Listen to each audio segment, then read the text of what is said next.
也绝对不能输。第三魂技，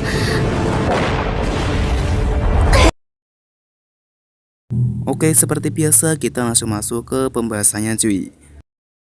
Dari part sebelumnya kita telah menyaksikan keberhasilan mereka para tim Shrek dalam menjalani latihan yang cukup keras dari Guru Erlong. Dan di keesokan harinya, mereka semua telah tiba di arena tempat fase berikutnya dari babak kualifikasi ini. Tempat maka itu merupakan area perburuan keluarga kekaisaran, dan mereka langsung dipandu oleh seorang jenderal yang bernama Lo Kesen. Tak semua orang bisa memasuki tempat itu, dan hanya beberapa orang tertentu sajalah yang diperbolehkan memasukinya, guna untuk melindungi privasi dan keamanan para ahli jiwa di dalamnya. Sang jenderal mengantarkan mereka ke tempat penginapan khusus bagi para kontestan. Dan tak lama setelah itu, putra mahkota dengan Patragning datang menemui Tansan. Terlihat kini keduanya semakin akrab. Guru Flandre pun langsung menyambut kedatangan mereka. Dalam pertemuan itu, Patragning mengatakan rencananya untuk mengirim beberapa anak muda dari akademi miliknya, yaitu Akademi Zomen, untuk belajar di Akademi Shrek. Tentu Guru Flandre sangat tidak menyangka, sebagai direktur Akademi Shrek yang sangat sederhana, yang jauh dibandingkan dengan Akademi Tuan Ning Fancy yang sangat mewah dan megah. Tuan Ning Fancy pun meyakinkannya bahwa dia sangat percaya dengan kemampuan para guru Shrek dalam mendidik semua para muridnya. Dan akhirnya Guru Flandre pun menerima itu dengan senang hati dan berjanji akan melakukan yang terbaik. Dan sesuai pengumuman pertandingan, tim Shrek mendapatkan lawan dari Akademi Kerajaan Balake. Jadi terdapat 6 area terkuat di Kekaisaran Tiandou, yakni 2 dari divisi Tiandou dan 4 kerajaan cabang. Sedangkan Kerajaan Balake merupakan salah satu dari 4 cabang tersebut.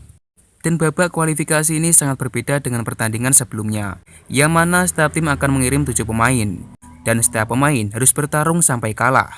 Sedangkan yang menang akan terus menghadapi lawan berikutnya, sampai semua 7 anggota dari tim musuh itu kalah semua. Jadi, pertandingan ini merupakan pertarungan individu 1 lawan 1. Tansan pun langsung menawarkan diri menjadi pemain pertama yang maju untuk bertarung melawan tim Balake.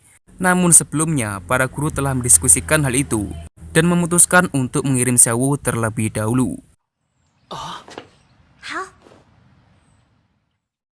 Dan singkat cerita, babak promosi tingkat lanjut telah resmi dimulai. Dan tiba-tiba mereka dihampiri pemain dari Akademi Balake.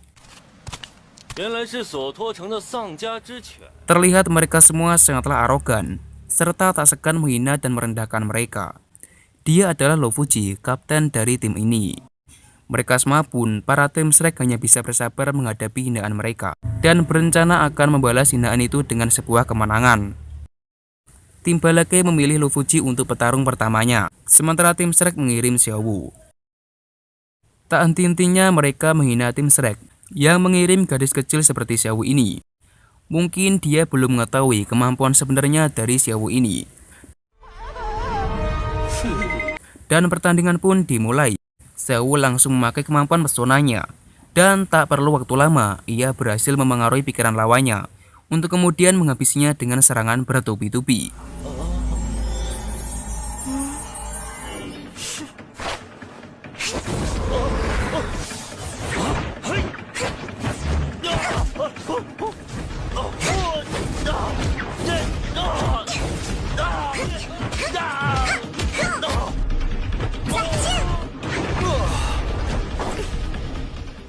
Melihat kaptennya tumbang, mereka semua langsung berdatangan menyerbu Xiaowu. Dan kapten dengan wakil kapten, serta semua rekan tim Shrek pun langsung datang melindunginya. Terlihat mereka tim Balake akan membuat kekacauan. Dan beruntung hal itu langsung dihentikan dengan kedatangan Guru Erlong yang menggetarkan seluruh arena.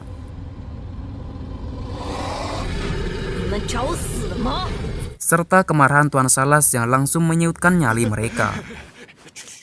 Terlihat sebelum Xiaowu melanjutkan pertarungan itu, Tansan membisikkan sesuatu kepadanya. Dan setelah itu, Xiaowu bertarung dengan sangat liar, menghabisi satu persatu semua lawannya.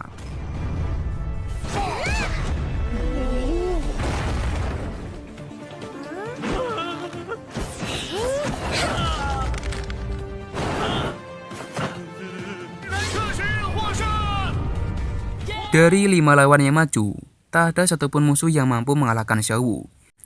Sehingga dari itu, tim Baleke hanya mempunyai 2 kali kesempatan lagi untuk bertarung. Mereka mengirimkan Taiyang Hua, salah satu anggota terkuat dari tim Baleke ini. Dan ternyata, kemampuan tim Baleke merupakan kekuatan bunga mekar yang mengeluarkan serbuk beracun. Terlihat dengan sangat lincahnya Xiao Wu menghindari serbuk beracun itu. Namun sayangnya, Xiao Wu tak sengaja menghirup dan teracuni oleh serbuk tersebut. Dia langsung tak sadarkan diri. Sementara pihak musuh memanfaatkan situasi itu dengan menyerangnya. Dan akibat dari serangan itu, kekuatan mengerikan dari Raja Bunga Langka di dalam tubuh Xiao Wu mulai aktif. Dan secara otomatis melindunginya untuk kemudian memberi perlawanan terhadap serangan tersebut. Taiyang Hua terus melancarkan serangannya, namun kekuatan Raja Bunga dalam tubuh Xiao Wu ini sangatlah kuat. Sampai pada akhirnya, Taiyang Hua melancarkan serangan dahsyatnya.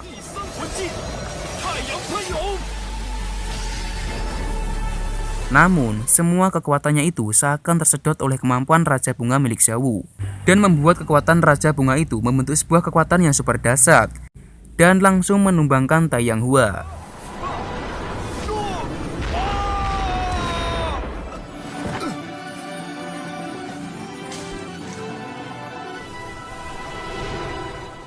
Dan ternyata kekuatan Raja Bunga Xiao Wu ini sangat dirahasiakan, sehingga hanya mereka berdualah yang mengetahuinya. Karena jika para juri sampai mengetahuinya, tentu Xiao Wu akan didiskualifikasi dari pertandingan ini. Sementara mereka semua hanya mengira jika kekuatan itu berasal dari sebuah tulang jiwa. Setelah itu, para guru memutuskan untuk mengganti Xiao Wu dengan Tang San. Tentu, tanpa kesulitan sedikit pun, Tang San berhasil menumbangkannya.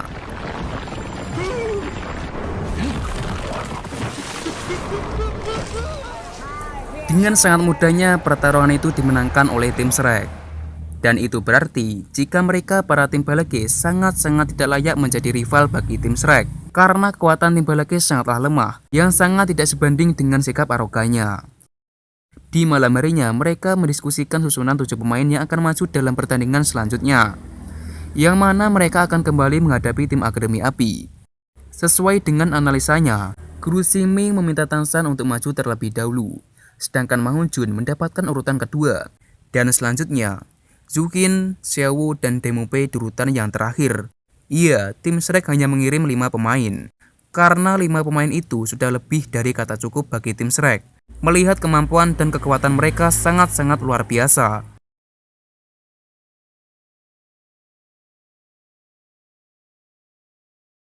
Dan ternyata Tang San mendapatkan lawan pertamanya yang merupakan Hu Wusong, seorang kapten tim api sekaligus kakak dari Hua Wu. Pertarungan pun dimulai. Terlihat mereka memulai pertarungan itu dengan kemampuan seni bela diri.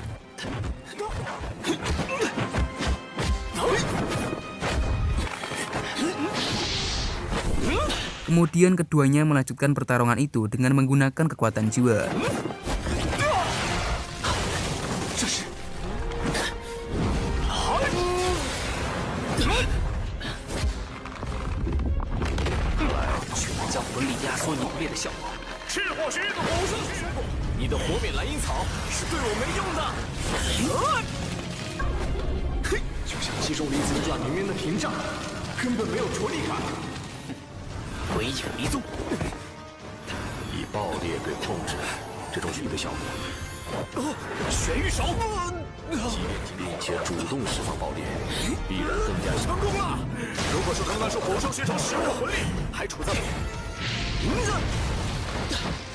Sampai akhirnya Tang San pun berhasil mengalahkan Hu Wusong.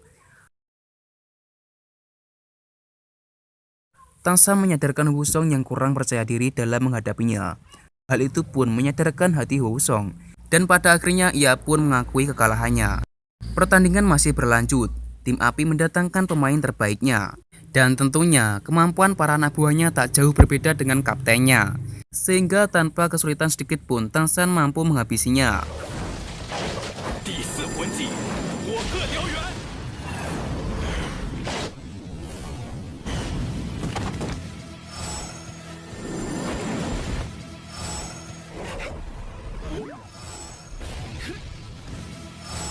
Dan sebenarnya hal ini bukan berarti kekuatan tim api semakin melemah. Namun sebenarnya Tansanlah yang terlalu kuat. Dari 5 pemain setelah Wusong, tak ada satupun yang mampu mengimbangi Tansan, sehingga kini tim api hanya tersisa 1 pemain. Tak lain dan tak bukan, dia adalah Wawu, salah seorang maskot dari tim api ini. Tansan menyadari Wawu sangat berambisi mengalahkannya. Namun Wawu terlihat sangat tenang dan menjaga temperamennya. Karena kini dia merasa menjadi harapan terakhir bagi timnya untuk menjaga rekat dan martabat Akademi Api yang terkenal akan kekuatannya itu. Dan pertarungan pun dimulai. Dengan penuh ketenangan, Wawu mampu menghancurkan rumput Tansan hanya dengan 1 kali sentuhan. Dan dengan sangat mudahnya, dia menghindari semua serangan yang Tansan lancarkan kepadanya.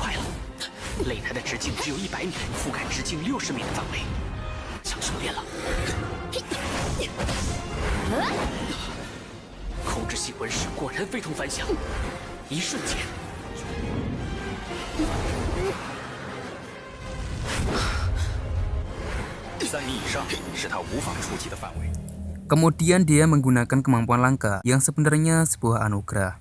Jadi sedikit dari ahli jiwa yang mempunyainya, yaitu sebuah keahlian penggabungan cincin jiwa. Dia menggabungkan seluruh cincin jiwanya dan membentuk kekuatan jiwa dengan daya hancur yang sangat luar biasa. Dan ini memperlihatkan jika Wawu mengeluarkan seluruh kekuatan jiwanya sampai batas maksimalnya.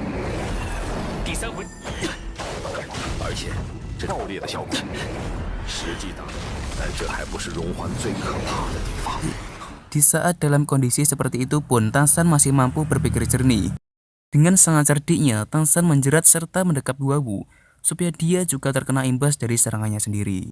Tansan terpaksa melakukan itu karena dia sudah tak dapat lagi melarikan diri, mengetahui serangan itu yang akan terus mengunci dan mengincar targetnya. Dan dia meminta Wawu untuk menarik kembali kekuatan dahsyat itu. Namun sangat di luar dugaan, Wawu malah semakin erat mendekap Tansan. Dan itu berarti bahwa Wawu sudah merelakan hidupnya untuk mati bersama Tansan demi menjaga harga diri tim apinya.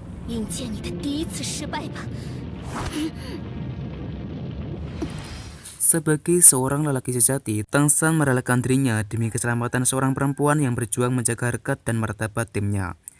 Dan Tansan berkata saat detik-detik terakhir itu bahwa Akademi Api merupakan lawan yang sangat terhormat baginya.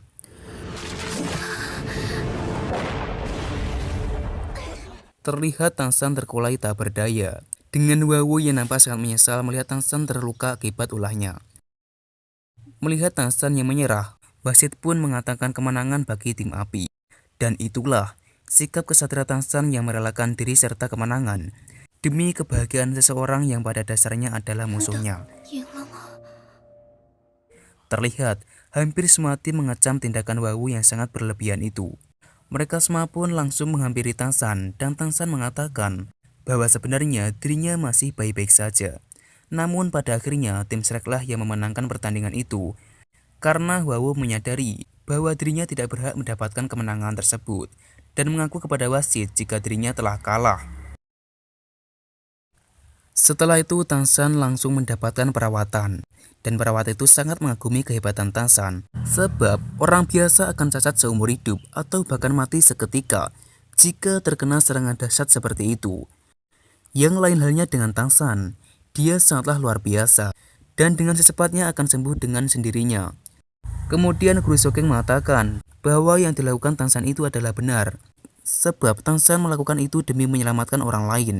Dan tentunya Tansan bukanlah orang yang sembarangan, karena dia melakukan itu dengan penuh perhitungan, yang mana sebelum Tansan menggunakan tubuhnya untuk menghentikan serangan tersebut, dia telah menghitung secara akurat dan presisi kapasitas dari kemampuannya. Dan tiba-tiba Wawu dengan semua rekan tim apinya mendatangi tenda tim Shrek. Kedatangan tim api ini bermaksud untuk meminta maaf, sekaligus berterima kasih kepada Tansan yang telah menyelamatkan Wawu. Namun meskipun niat mereka baik, tapi mereka para tim Shrek sudah terlanjur emosi terhadap sikap Wawu sebelumnya yang mengakibatkan Tansan cedera. Dan kini sikap Wawu telah berubah drastis. Terlihat dia telah berubah menjadi pribadi yang sangat baik dan tak mudah emosi. Setelah mengetahui seorang yang sangat ia benci yaitu Tansan ternyata sangat baik kepadanya, sampai-sampai rela mengorbankan diri demi keselamatannya. Dan di saat yang bersamaan Sewu datang dan langsung mengatakan kekesalannya kepada mereka semua para anggota tim api. Kemudian Sewu pun mengusir mereka semua, supaya tidak mengganggu Tansan yang tengah mendapatkan perawatan intensif.